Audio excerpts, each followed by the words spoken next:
ladies and gentlemen, welcome back to 5 Minutes of Math. This is Mr. Lunsford, and I'm glad you joined me this evening. Tonight's homework is for the evening of March 12th, 2018, and we're looking at volume, and this is the volume of composite solids. And yes, this is one of the episodes I missed when I was sick. Let's get started. Alright, so looking at the volume of composite solids, we're looking here at essentially a very simplified house, okay? And this house is composed of two pieces. There is a rectangular prism on the bottom and a pyramid at the top. So if you notice the bottom of this, that rectangular prism, the dimensions are 8 by 15 by 6. The pyramid, 8 by 15 by 4 yards high. So let's take a look at each part separately. So we're going to look at the bottom piece of this first, the rectangular prism. So again, the length is 15, the width is 6, the height is 8, and the units are yards. So if we're looking at this thing, the volume is the area of the base times the height.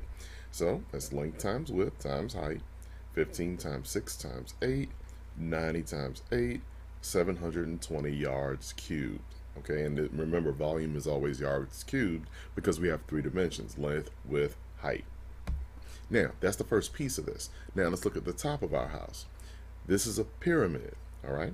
So, with our rectangle base, we have here length is 6, width is 15, but our height is 4. Height's 4. And again, the units are still yards. So, with the pyramid volume, we have 0.33 times the area of the base times height. And another way to say this is 1/3 times the area of the base times height. I just use 0.33 because it's easier to type. 0.33 times length times width times height. 0.33 times 6 times 15 times 4. 0.33 times 90 times 4. 0.33 times 360. And what I did here was divide 360 by 3. I got 120 yards cubed. Now, the last piece of this is to add both of those numbers together. 720 from the rectangular prism at the bottom plus that 120 from that pyramid at the top equals 840 yards cubed. Moving on to number 2. We have two pyramids that are sitting on top of each other. So that's how we're going to treat them. So we're going to start by looking just at the top. All right, and this is a pyramid with a rectangle base. So if we take a closer look at this, the length is 3 meters, the width is 2 meters, the height is 2.5 meters, and the units are, like I've been saying, meters. The volume is 1/3 times the area of the base times height. The volume 0.33 times length times width times height. The volume 1/3 times 3 times 2 times 2.5, and yes, I'm alternating between 0.33 and 1/3 on purpose, just so y'all know you could use either one. Dividing that final answer by 3 is probably the simplest thing to do, but again, you can multiply by 0.33 or you can multiply by 1/3 and you'll still get the same answer. 0.33 times 6 times 2.5, 0.33 times 15, and you end up with 5 meters cubed. That's the top. Now let's do the bottom. Here we have our length is 3, our width is 2, and our height this time is 4. And our units are still meters. The volume is 1/3 of the area of the base times the height, and 1/3 times length times width times height. 0.33 times 3 times 2 times 4, 0.33 times 6 times 4, 1/3 of 24 is 8. Now we have 8 meters cubed for the bottom pyramid. What do? We just add them together. 5 plus 8 is 13 meters cubed. That's the volume for that composite shape.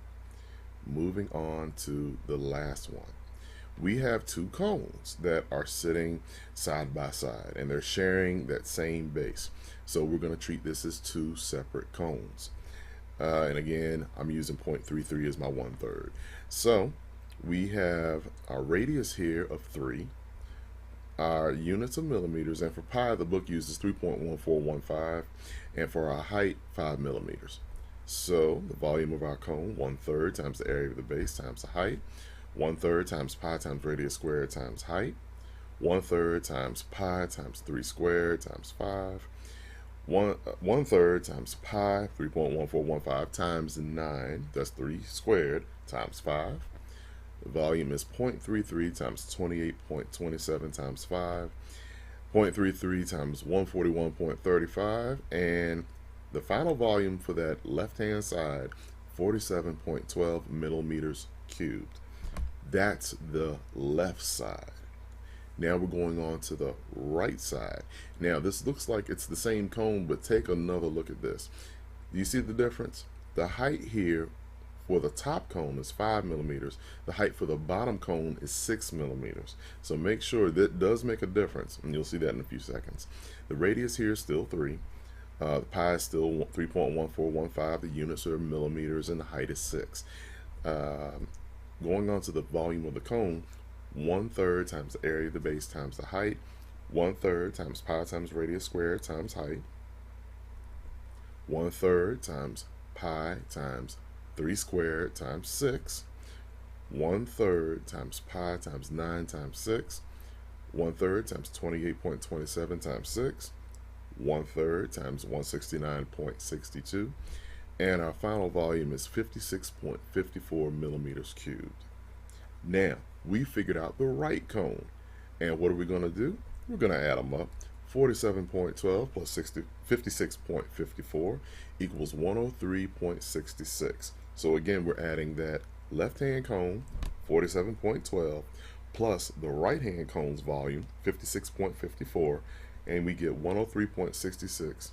And depending on how you round your decimals, you might get anywhere between 103.66 and 103.7. You can round that to 103.7 millimeters cubed. All right, that's it. Y'all take care, and remember, math is not just about numbers. It's all about the relationships that surround us every day. Have a good one.